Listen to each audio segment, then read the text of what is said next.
Hello everyone, this is Monique Macklin over at creditlady.com, and we are currently in a series entitled Building Good Business Credit if your goal is to get business funding.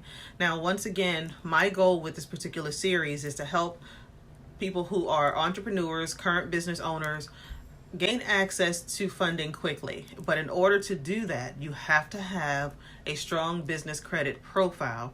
So these gems, these Credit Lady gems that I'm going to be dropping every day is going to help you to build to that level, to that point. So as I stated, we're going to jump right on into the series we're currently in. And gem number 3 is what we're going to be working on today. And gem number 3 is entitled High Risk Industry. Is my business a high risk industry? This is something that you need to ask yourself if funding is your goal. So let's go ahead and jump right on into it. Now, when it comes to choosing a business path, you want to choose a business that is not in a high risk category. And sometimes you have to do some research because, especially if you're new, you want to make sure that you're choosing a strong name, a strong business name, a strong business entity.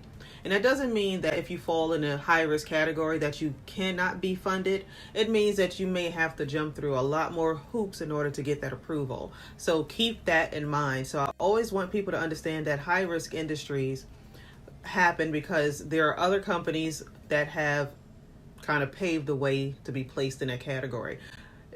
In layman's terms, it means that those companies failed, or many of those companies failed to meet those contractual agreements and did not pay their loans. So because of that, now they're going to look at you under a microscope. And unfortunately, that happens to many companies. So we want to avoid that moving forward.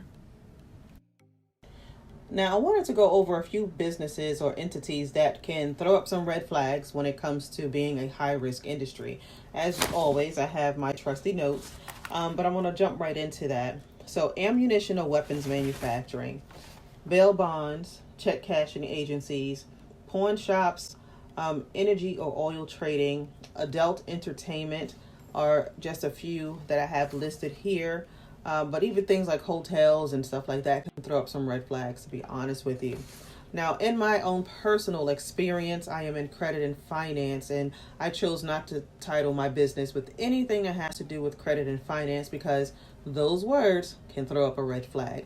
Not to say that those businesses can't get funded or access to banking things that they may need, like a bank account or a merchant account. It's just most times you have to jump through so many hoops in order to get there.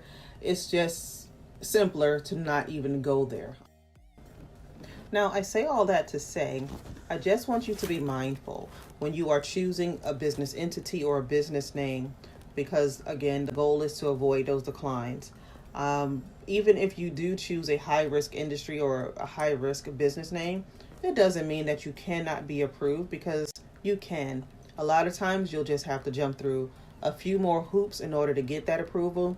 But my goal with this particular process is to help you move through this system smoothly and quickly so that you can avoid those pitfalls or being pigeonholed into categories that are unnecessary. So I hope this gem was helpful. I'll be back tomorrow with some more tips and tools to help you build a strong business credit profile. And until then, I hope you have yourself a wonderful and a very blessed and prosperous day.